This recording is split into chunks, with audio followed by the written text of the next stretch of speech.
September 11th, 2001, New York City. Just after 8 o'clock in the morning, people were heading to work, parents were dropping their kids at school, subways were crowded, offices were opening, phones were ringing. Everything was normal. Tuesday morning, it's the 11th day of September, the year 2001. Wow, it is such a pretty morning, isn't it? And then, a loud sound in the sky. A passenger plane crashed into the North Tower of the World Trade Center. At first, people thought it was an accident, but within minutes, another plane crashed into the South Tower. Then they realized this was not an accident.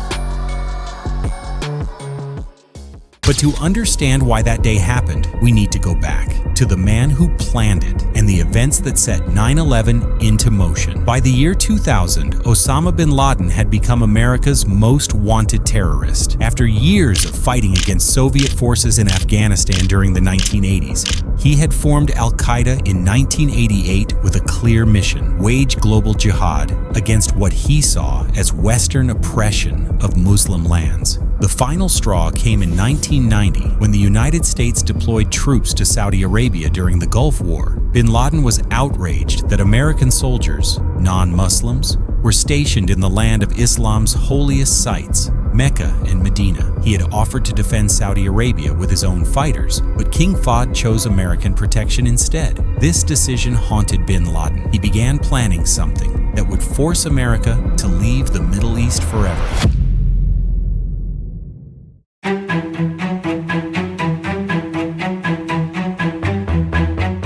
Portland International Airport in Maine, two men passed through security, Mohammed Atta and Abdul Aziz Al-Omari. They boarded a commuter flight to Boston, where they would catch American Airlines Flight 11. Three other conspirators waited for them in Boston. At Washington Dulles Airport, 5 more hijackers passed through security checkpoints. 3 of them actually set off metal detectors, but security officers couldn't find the hidden knives they were carrying. At that time, knives with blades shorter than 4 inches were allowed on flights. This was the fatal flaw in airport security that the terrorists had studied and planned to exploit. American Airlines Flight 11 departed Boston Logan International Airport with 92 people aboard, 76 passengers, 11 crew members, and 5 hijackers. The plane was loaded with fuel for its cross-country journey to Los Angeles. 15 minutes later, at 8:15 a.m., United Airlines Flight 175 also departed Boston for Los Angeles with 65 people aboard, including 5 hijackers. Aboard Flight 11, the terrorists struck quickly. Using pepper spray and knives, they overpowered the crew and passengers. The first casualty was Daniel M. Lewin, a former Israeli army soldier who tried to stop the hijackers. He was stabbed to death by a terrorist sitting directly behind him.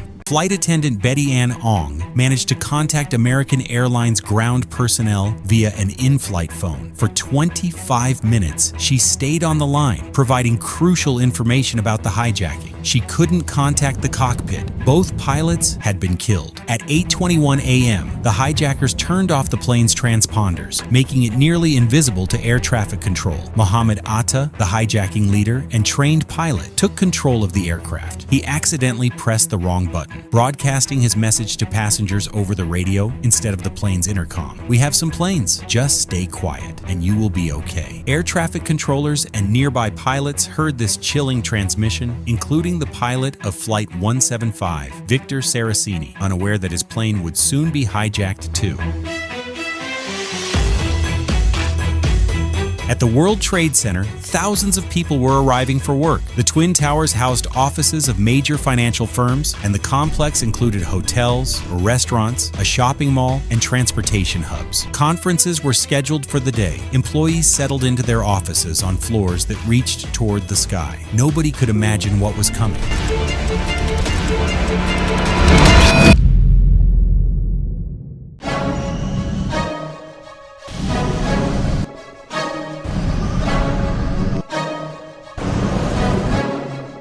Flight 11 slammed into the North Tower between floors 93 and 99 at 466 miles per hour. All 92 people aboard died instantly, along with hundreds in the tower. The impact severed all 3 emergency stairwells, trapping everyone above the 93rd floor. Susanna Kopchains, a Lower Manhattan resident, captured the aftermath on her home video camera. And smoke's pouring out the side. Heard this huge boom. Emergency responders rushed to the scene, believing it was a tragic accident. At 8:50 a.m., President George Bush, visiting an elementary school in Florida, was told about the crash. He was assured it was an accident. At 9:03 a.m., as millions watched the news coverage of the first crash, United Airlines Flight 175 appeared on live television, flying directly into the South Tower between floors 77 and 85. Oh my God. The world realized this was no accident. America was under attack. President Bush was reading to elementary students when his chief of staff, Andrew Card, whispered in his ear, "A second plane hit the second tower. America is under attack." Bush continued reading for 7 more minutes, later explaining he didn't want to alarm the children. Critics would question this decision for years. 2 more planes had been hijacked: American Airlines Flight 77 from Washington Dulles and United Airlines Flight 93 from Newark, New Jersey. Flight 77 was redirected toward Washington, D.C. At 9:37 a.m., it crashed into the Pentagon at 530 miles per hour. Oh my goodness. Oh my goodness. Killing all 64 aboard and 125 people in the building. The section hit had recently been renovated and was largely empty, preventing even more casualties. Flight 93 had taken off late, disrupting the terrorists' carefully timed plan. As the hijackers took control, passengers used phones to call family members, learning about the attacks on the World Trade Center and Pentagon. Realizing their plane was also a weapon, the passengers made a courageous decision. They would fight back. "Let's roll," passenger Todd Beamer said before joining the counterattack. The passengers and crew overwhelmed 3 of the 4 hijackers and were breaking into the cockpit when pilot Zia Jarrah deliberately crashed the plane into a Pennsylvania field at 10:03 a.m. Their heroism saved countless lives in Washington, D.C., where the plane was likely headed for the Capitol or White House. At 9:59 a.m., the South Tower collapsed. There's FBI agents, and you can see the 2 towers. A huge explosion now, raining debris on all of us.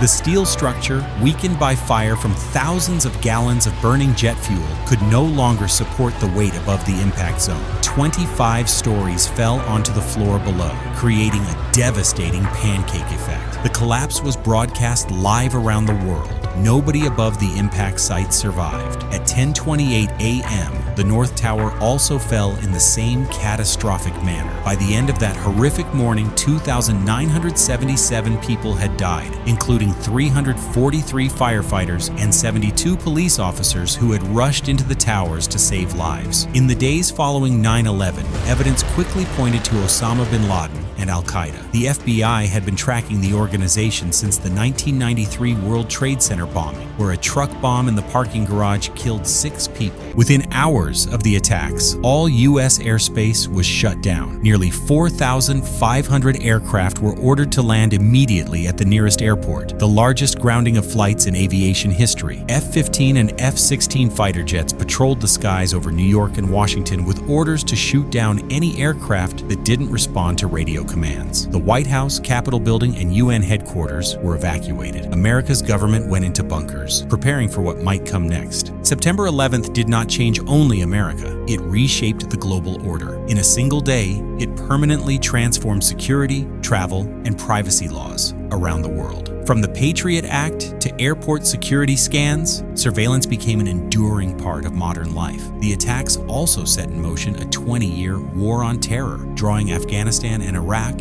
into prolonged conflict. Osama bin Laden's stated goal was to push the United States out of the Middle East, yet the outcome was the opposite. American presence in the region expanded rather than diminished, but it was not the first time America faced a moment that changed its course forever. In 1963, the assassination of President John F. Kennedy left the nation in shock and altered the trajectory of history. If you want to understand how that day reshaped America, watch our next documentary.